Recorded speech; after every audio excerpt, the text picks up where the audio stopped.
Olá, tudo bem com você? Vamos continuar a estudar gramática? Muito bem.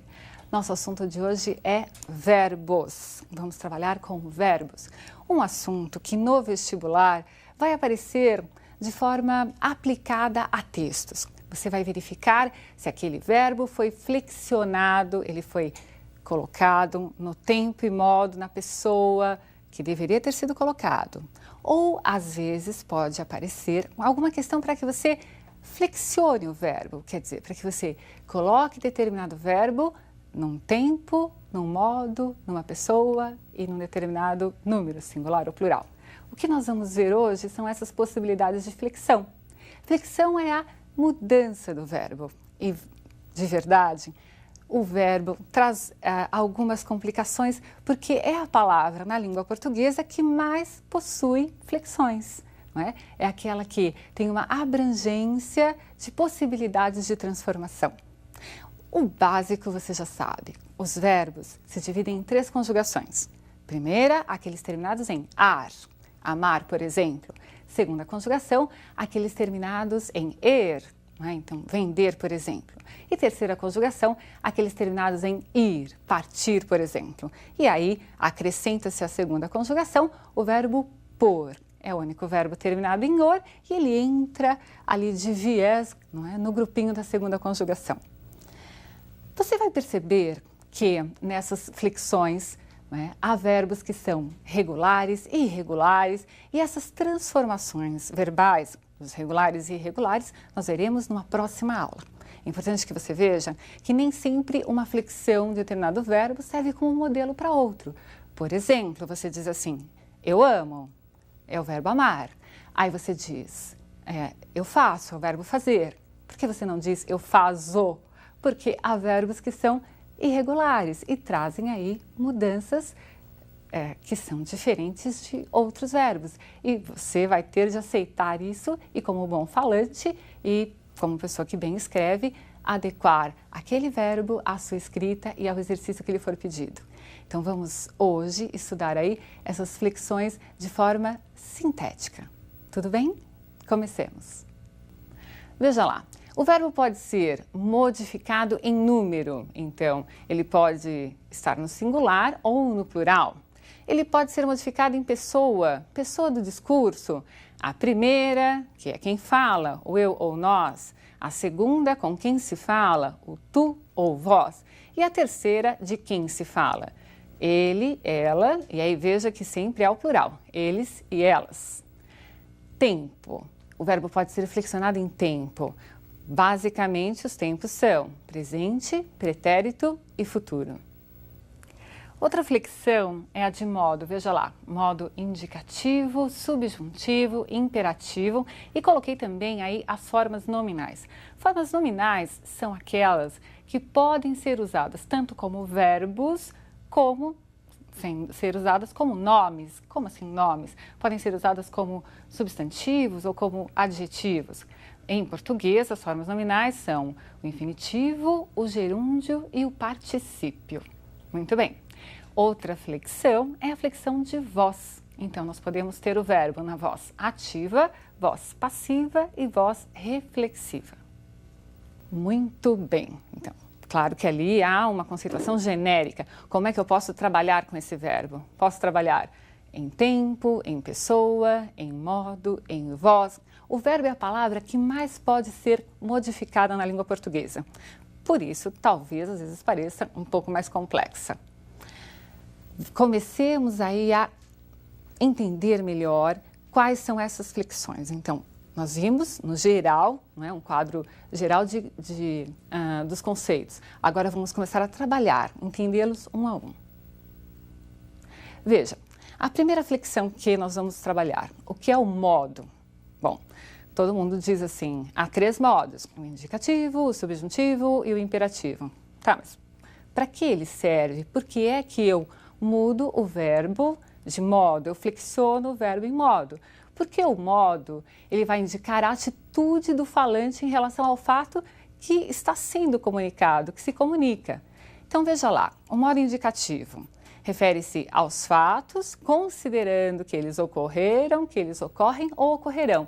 Ou seja, o falante em relação ao fato, quer que se tenha essa ideia de que ele ocorreu, o fato, de que ele está ocorrendo ou de que ele virá a ocorrer. Entenderam isso? Então, eu só vou usar o modo indicativo quando houver aí uma certeza, não é, de que o fato ocorreu, ocorre ou ocorrerá. O exemplo, eu comprei aquela roupa. Está naquele tempo que você já conhece, que é o pretérito. Temos aí também o modo subjuntivo. Sempre que se falar em modo subjuntivo, pense que a atitude do falante em relação ao fato é de considerá-lo como uma possibilidade, um desejo, uma suposição. Então veja que a atitude do falante é que se modificou. Então ele deverá utilizar um outro modo, que é o subjuntivo. Veja, talvez eu compre aquela roupa. É uma possibilidade. Se eu tivesse certeza de que eu iria sair da minha casa e iria comprar a roupa, eu diria: eu vou comprar aquela roupa ou eu comprarei aquela roupa. Poderia utilizar aí uma forma composta ou uma forma simples lá no modo indicativo. Mas como há aí uma possibilidade apenas, o modo usado foi o subjuntivo. Temos também o imperativo. Então veja, sempre pensando na atitude do falante, não é? O fato será considerado como uma ordem, um conselho ou um pedido, como você quiser entender. Veja lá. Compre aquela roupa. Então não é mais eu comprarei ou talvez eu compre, mas aí quem sabe um conselho? Sim, compre aquela roupa. Muito bem, você percebeu que só é possível relacionar o modo, a atitude do falante e que é necessário dentro do texto entender o autor usou o modo indicativo por quê? Porque havia uma certeza no passado, no presente ou no futuro. Né? Havia a possibilidade real de algo acontecer. Muito bem. No modo subjuntivo há uma hipótese, não é? E no imperativo trata-se aí de uma ordem para fazer ou não fazer algo. Tudo bem? Vejamos aí mais uma flexão. Vimos a de modo, agora nós vamos ver a de tempo. Importante que você entenda que o tempo é essa localização do fato expresso pelo verbo, não é? Essa localização temporal e que as flexões de tempo e modo estão associadas. Então, veja lá, eu tenho o modo indicativo. Quais são os tempos dentro do modo indicativo? Então, nós temos o presente. Eu conjuguei o verbo só para que você se lembre dessas flexões. Então, eu digo, eu amo. Temos o pretérito, não é? Pretérito significa o passado e se divide aí em três formas. Pretérito perfeito, eu amei. Imperfeito, eu amava. O imperfeito dá uma ideia de continuidade da ação dentro do passado. E o mais que perfeito, eu amara, então é o passado se referindo ao próprio passado. Ele é o mais que perfeito. Não é? Então eu estou falando de uma ação do passado dentro do próprio passado. Confuso? Não, você verá isso em exemplos e em exercícios nesta e na próxima aula. Veja, também falando aí do outro tempo no modo indicativo, que é o futuro. Então temos o futuro do presente e o futuro do pretérito. Eu amarei ou eu amaria, não é? Havia uma possibilidade, então, veja, não vamos usar a palavra possibilidade. Havia aí a certeza de que algo poderia ocorrer no passado, mas não ocorreu. No passado havia certeza do fato, por isso que é modo indicativo. Só que ele foi projetado para um futuro e não ocorreu. Então ficou o futuro do pretérito. Eu amaria, eu não amarei. Eu amaria se fosse possível, não é? Se nossas famílias permitissem. Então aí um condicional que mais tarde nós veremos. E mais um pouquinho. Pensando aí nos tempos, vamos ao outro modo, falamos do modo indicativo, agora do modo subjuntivo. Quais são os tempos no modo subjuntivo? Presente, pretérito imperfeito e futuro. Eu não tenho desdobramento para o pretérito e não tenho desdobramento para o futuro. Tudo bem? Há umas muletinhas, muletinha mesmo, palavras de apoio que você pode utilizar para flexionar os verbos no subjuntivo.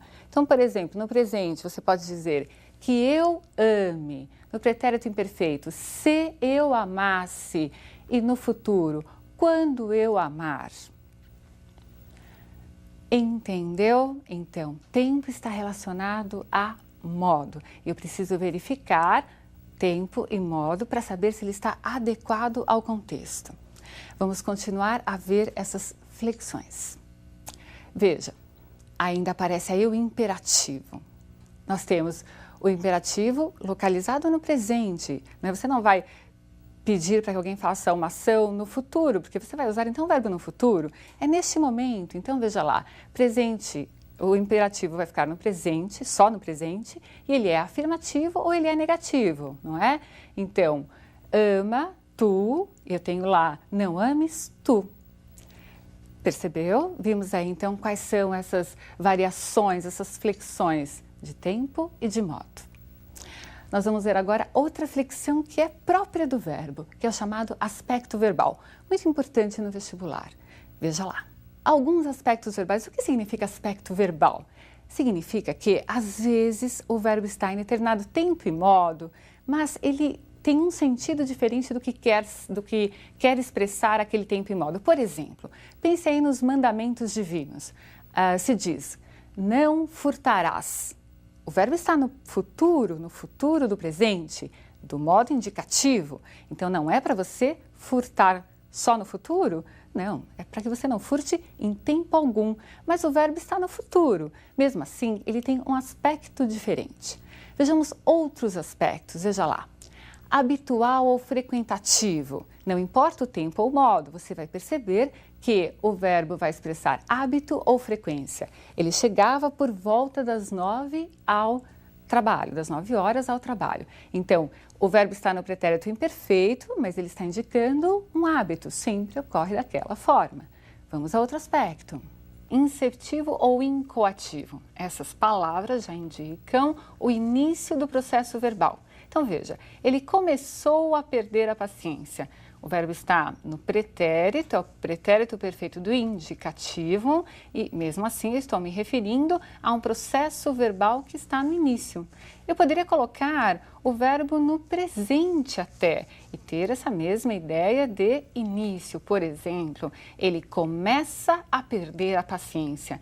Eu teria verbos em tempos diferentes, mas com o mesmo aspecto. Conclusivo ou cessativo, veja, expressa um processo que já foi concluído. Terminei a minha graduação. Aí eu tenho o pretérito perfeito e percebo claramente essa ideia de cessar.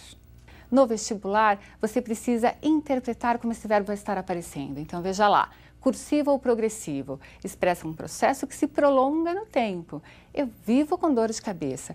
Vivo é um verbo no presente, mas o aspecto dele é de algo que sempre está ocorrendo.